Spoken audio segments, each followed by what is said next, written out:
Change करो अपने आप को, थोड़ा सा मरो 2-4 महीने, खड़े होके पढ़ो, शिकायत मत करो। और मैं तुम्हें बताऊं पर्सनल एक्सपीरियंस, शक्ति का जो रास्ता है और मस्ती का जो रास्ता है, 2 रास्ते हैं, एक शक्ति का, एक मस्ती का। शक्ति का जो रास्ता है उसमें शुरुआत में कष्ट है, बिगिनिंग में तुमको लगा यार, लेकिन आधे रास्ते पे तुम जैसे पहुंचोगे ना, मजा आने लगेगा। वो पहले दिन जो सुबह 4 बजे उठना कष्ट था ना, वो 2 महीने बाद सुबह 4 बजे उठना मौज बन जाएगी तुम्हारी। और इस रास्ते का जो अंत है वो बहुत खूबसूरत है। अचीवमेंट्स की तो बौछार, ये लो क्या चाहिए, I want a beautiful wife, एक हाँ ये लो। हस्बैंड भी ऐसा थोड़ी दुखी हो रही थी यार, लड़कियों के लिए कुछ नहीं कह रहा। जैसे जैसे आगे बढ़ते जाओगे ना, अचीवमेंट्स खुद ब खुद आना शुरू हो जाएंगी, तुम्हें बुलाना नहीं पड़ेगा। मस्ती का जो रास्ता है वो शुरुआत में बड़ी मौज का रास्ता है। पढ़े हैं, सुबह उठे 4 किलो खाना खा लिए, समाज को दोष दे रहे हैं, सोसाइटी को, कल्चर को, कंट्री को, सिस्टम को, एडमिनिस्ट्रेशन को। वो तो अच्छा हुआ जंगल में स्टेट नहीं है, नहीं शेर भी कहता खाना नहीं मिला मुझे सुबह से।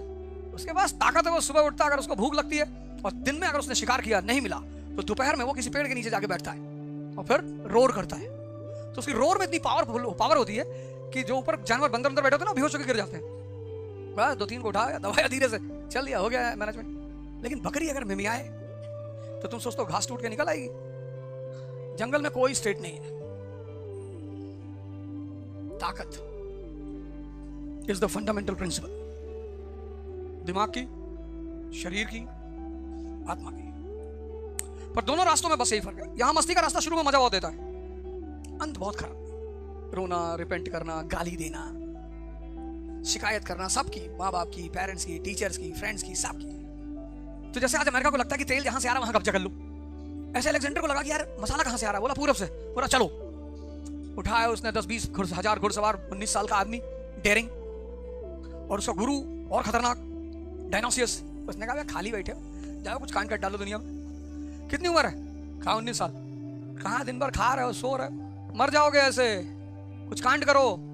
अरे उसने कहा गुरुजी बताओ। अरे बोला दूर पूरब, वहां सोने चांदी हीरे के पहाड़ है। ऐसे ही तो बच्चों को कहानियां सुनाई जाती हैं कि आईएएस बन जाओगे तो गाड़ी, 500 नौकर।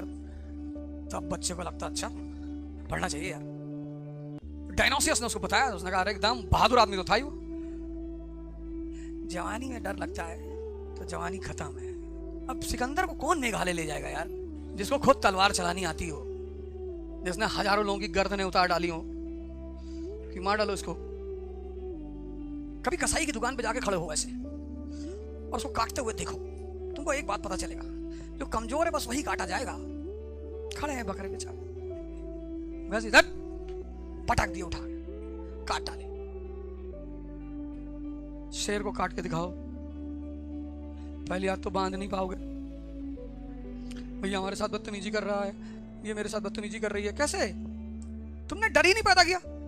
तुम्हारे पास कोई शक्ति नहीं, तुम दिन भर डीओ लगाए टहल रहे, कहीं पेड़ उखाड़ डालो, कहीं ट्रेन आ रही है हाथ लगा के सन्नी देओल की तरह रोक दो तो सामने वाले को डर भी लगे। तुम खुद ही बेसन का उपटन लगाए टहल रहे हो दिन भर तो उसको लग रहा है मरा हुआ, ये तो गुलाम बनाने लायक है। डेट्रॉइट किसके लिए फेमस है? ऑटोमोबाइल के लिए। शिकागो किसके लिए फेमस है? मीट इंडस्ट्री के लिए। टेक्सास किसके लिए फेमस है? टेक्सटाइल के लिए। पर अफगानिस्तान, यहां कोई शहर बताओ जो प्रोडक्शन सेंटर के लिए फेमस हो? क्योंकि इनका ट्रेड एंड कॉमर्स नहीं है, ना इंटरनल ना एक्सटर्नल। ये आउटसोर्सिंग करते हैं, दंगा बवाल, खुराफात, बम ब्लास्ट, ये सब कराने के लिए बोलते हैं हमें बताओ कौन शांति से रह रहा है। जो शांति से रह रहा है हमको बताओ। ओपियम खरीदोगे? ओपियम का लीगल ट्रेड नहीं है, भला है, पर उनको सबसे ज्यादा पैसा इलीगल ट्रेड से आता है, उसी से वो आर्म्स एंड एम्युनिशन खरीदते हैं। फिर उनके पास फंड आता है, दुनिया में बहुत सारे लोगों के लिए काम करते हैं, वो वसूली करते हैं। तालिबान ने जब कब्जा किया काबुल पे तो उनका जो एजुकेशन मिनिस्टर था उसने इलेक्ट्रिक स्विच में AK-47 डाल दी। वो काम नहीं कर रहे थे, डाल दिया, इलेक्ट्रिक शॉक से मर गया। पर रहते दुनिया में बड़ी रंगदारी से, लड़ना जानते हैं ना। जो भी इस दुनिया में लड़ना जानता वो रंगदारी से रहेगा, जो नहीं जानता बाबूजी no need to do violence is wrong, you will be punished by God. God तो तुमको बाद में पनिश करेगा, पहले तुम्हारा नरक बना देंगे जिंदगी यहाँ पे। और गॉड तुम्हें फालतू में क्यों पनिश करेगा? भाई तुम्हारा किसी ने कॉलर पकड़ लिया, ठीक है तुमने उसे माफ कर दिया, पर तुम्हारी पत्नी का पकड़ लिया, तुम्हारी बेटी का पकड़ लिया, फिर सॉरी। और क्या कह सकते हैं? यही तो करेंगे, ऊपर देखेंगे, सॉरी यार, मारना पड़ेगा, गुनाह अजीम उसने किया है। मालिक को क्यों इतना कष्ट देना बार बार कि वो फिर अपना कयामत के दिन खाता देखेगा, फिर सजा देगा। उसका काम हम नीचे ही करेंगे ना। इसलिए कहते हैं एक्सरसाइज करो, 2 घंटे बॉडी वॉडी बना के रखो। अमेरिका सिटीज हैं तो करेंसी भी होगी डॉलर। यहां की करेंसी तुम्हें नहीं पता होगी अफगानिस्तान की। एक बार मुझे फोन किया एक आदमी ने वहां से, वल्ला हम तुमको बहुत पसंद कर रहे हैं। मैंने कहा बंद करो फोन यार, नहीं तो मस्त लगा था। उसने कहा सर अफगानिस्तान से फोन आ रहा है बार बार। अस्सलाम वालेकुम। वालेकुम अस्सलाम। हम तुमको गिफ्ट दे रहे हैं। मैंने कहा गिफ्ट मत देना भैया, नहीं चाहिए गिफ्ट तुम्हारा। करेंसी सिस्टम, कौन सी करेंसी? पंच मार्क्ड कॉइन, सबसे famous currency punch marked coins. तो cities currency punch marked coins, connect हो रहा है ना। अब सोचो अगर तुम्हें ऐसे स्कूलों में पढ़ा दिया गया होता, इसकी नौबत ही नहीं आती। तुम 12th में डिसाइड कर चुके होते कायदे से किसको इंजीनियर बनना है, किसको जर्नलिस्ट बनना है, किसको डॉक्टर बनना है, किसको IAS बनना है। मतलब तुम क्लियर हो चुके होते। जिसको बायो में कोई इंटरेस्ट नहीं उसको जबरदस्ती कोटा भेज रहे हैं, जा भाई। अच्छा वो पढ़ भी ले, जब उसको पढ़ने का तरीका नहीं। आज मुझे सुबह मैं योगा करा रहा था, एक टीचर का मैसेज आया योगा की क्लास में, सर वो 7th वाली NCERT का 2 चैप्टर आपने डाल दिया। मैंने कहा हाँ, कहा बाकी भी डाल दो। मैं एक टीचर, उस आदमी की ईमानदारी मुझे बड़ी पसंद है। उसने कहा सर मैं एक टीचर हूँ, मैंने उससे पढ़ के पढ़ाया, क्लास की संख्या बढ़ गई। Sir please sir my coaching will close sir. 7th की NCERT 9th वाली पढ़ा दे तो बवाल हो जाए। आज से 20 साल पहले जो पॉट्स आते थे सिंपल होते थे, अब उन्होंने क्या नई इन्वेंशन कर दिया, पॉट्स में टैप लगा दिया। क्योंकि पहले हम पॉट्स को झुका के पानी डालते थे, कई बार पॉट ही गिर जाता था, बच्चे अक्सर तोड़ ही दिया करते थे। जैसे पॉट टूटा था वैसे वो भी तोड़े जाते थे। अगर तुम्हारे जीवन में कोई घटना घटी होगी तो तुमको बहुत खूबी से याद होगा। पता लगा नया ना घड़ा आया घर में और तुम उत्तेजना में चले गए पानी निकालने, घड़ा ही गिर गया और तुम्हारी तो आत्मा ही निकल गई बाहर। बड़ी मुश्किल से तुमने उसको अंदर डाला कि अरे भाई यही मारेगा।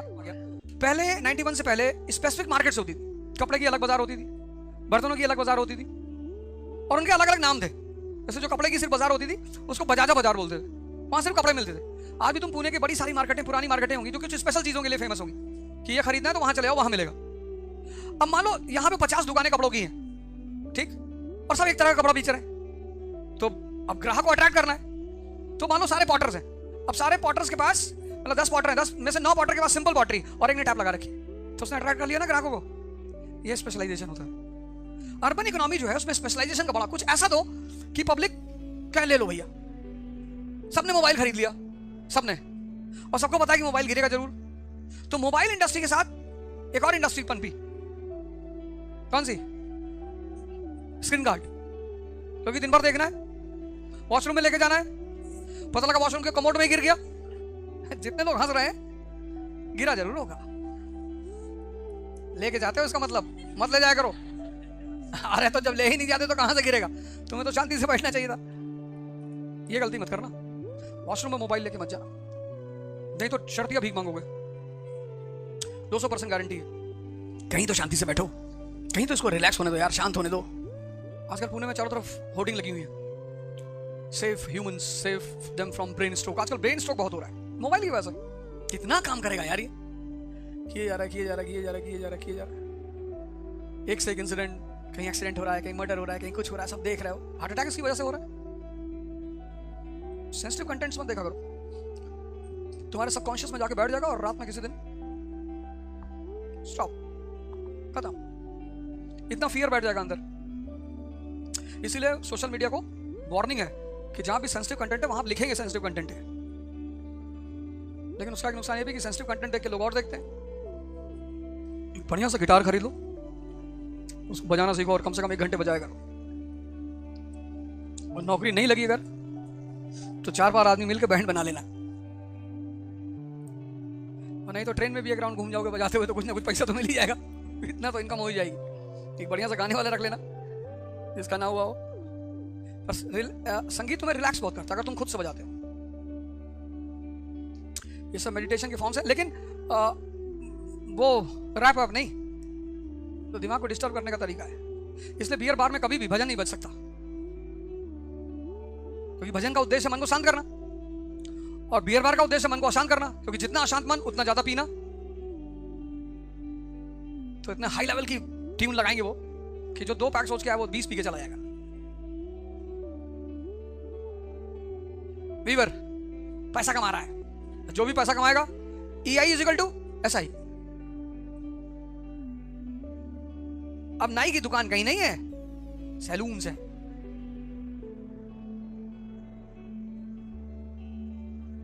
और सैलून में जाके अगर उसको नहीं बोल दोगे,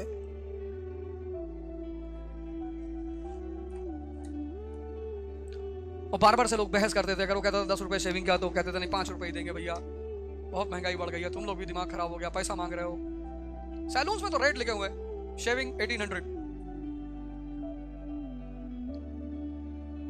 एक मॉडल से लड़का आएगा, एक मॉडल से लड़की आएगी, शेव करेगी। Any problem sir? No, not at all. Head massage 5000, कोई डिस्काउंट नहीं मांग रहा, कोई कहीं नहीं रहा, कह रहा थ्रेडिंग कर दो।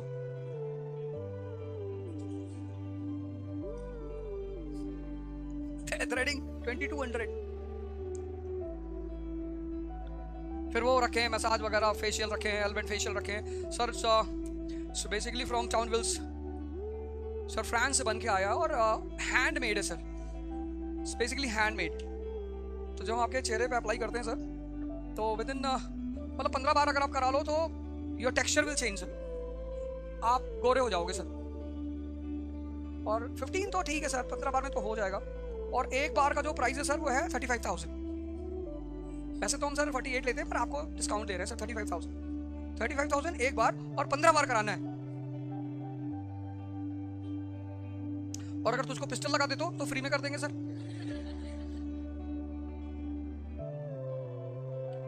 और कराना ही क्यों? वाई? अब कृष्ण को कोई काला कह दे, वो चक्र रखा ही किस लिए? इसीलिए तो रखा है कि मैं कैसा हूं जी, आप श्याम वर्ण है। देखो अमीरों को लोग कैसे बोलते हैं, मतलब अमीर आदमी अगर शराब पी रहा है तो ही ड्रिंक्स, और क्लर्क पी रहा है तो शराबी, और मेड का पति पी रहा तो बेवड़ा। मतलब ये मजा आ रहा है? मैं कभी नहीं पूछता समझ में आ रहा है, मजा आ रहा है तो समझ में आ ही रहा होगा। आमतौर पर लोग क्या पूछते, समझ में आ रहा है, मजा आ रहा है कि नहीं? हाँ तो फिर समझ में आ ही रहा होगा, क्योंकि बिना समझ में आए मजा आ रहा है तो पागल हो तुम। तब तो इलाज कराना पड़ेगा तुम्हारा। समझ में आ रहा है तो फिर मजा आ रहा है, सिंपल। हमसे बहुत लोग कहे सीरियस हो जाओ, लोग बहुत बुरा मान रहे हैं। मैंने कहा भाड़ में जाएं लोग, किसी के लिए जिंदा थोड़ी है। कल लोग कहेंगे नाचो तब तुमसे क्लास में पढ़ेंगे। किसी के लिए जिंदा नहीं है, अपने लिए है। कुछ चीजें सीखी हैं जिंदगी में, उसे सिखाना चाहते हैं, जिसको सीखना होगा सीखेगा। कभी किसी फूल को देखो गुलाब के, है? उसने अपनी खुशबू को कभी बांधने की कोशिश की? तुम जो पढ़े कभी किसी को समझाए? अरे जितना क्या, जैसे पढ़ो किसी को बांटो, धन इन्वेस्ट करने से और ज्ञान। तुम सोचते हो हम सब पढ़ के और हम मुकुट पहन ले, ऐसा नहीं होगा दोस्त। उसको एक कप चाय पिलाओ, उसको एक कप चाय पिलाओ, ऑब्लिगेशन ला दो उसके ऊपर, एक कप चाय पिलाओ अपने पैसे से, और कह दो जब तक चाय उतर ना जाए तब तक बैठ और सुन। ये सब तो तुम्हारा टैलेंट है ना, इसका तो टैलेंट विहीन आदमी हो, इसी को तो टैलेंट कहते हैं। 4 लोग शाम को तुम्हारे घर आ रहे हैं, भैया नमस्ते, और क्या हाल है? बढ़िया भैया। भैया आज वो कहानी सुनाएंगे गुप्ता पीरियड की? हाँ एकदम सुना, बैठो आओ। कैसा चल रहा है? बढ़िया भैया। वो तुम्हारी 16 वाली पूर्व वाली गर्लफ्रेंड वो तो छूट गई भैया। अच्छा ठीक ठीक ठीक। खाली हो? नहीं भैया नहीं बनाइए। अच्छा तुम यार 10 आदमी अपने साथ नहीं रख सकते हो, कांड करो, कुछ ऐसा पैदा करो चारों तरफ कि लोग लगे कि भैया के पास चले पढ़ने के लिए, भैया बहुत अच्छी अच्छी बात बताते। खत्म करो इसको। तो एक काम करो तुम, तो एक तुम्हारे पास और रास्ता है, तुम जो भी पढ़ो उसको कम से कम 10 बार लिखा करो। आदत तो बदल नहीं पाओगे, इंट्रोवर्ट हो तो लिखो बैठ के, जितना लिखोगे उतना डाइजेस्ट होगा। लिखते हो कितनी बार? अरे 10 बार लिखो, कम से कम 10 बार लिखो। हजम नहीं कर पा रहे हो ना? हजम करने के दो ही तरीके हैं, या तो डिस्कशन या राइटिंग। तो जो एक्सट्रोवर्ट है वो डिस्कशन कर ले, दूसरों का भी भला कर ले। जो इंट्रोवर्ट है वो लिख ले।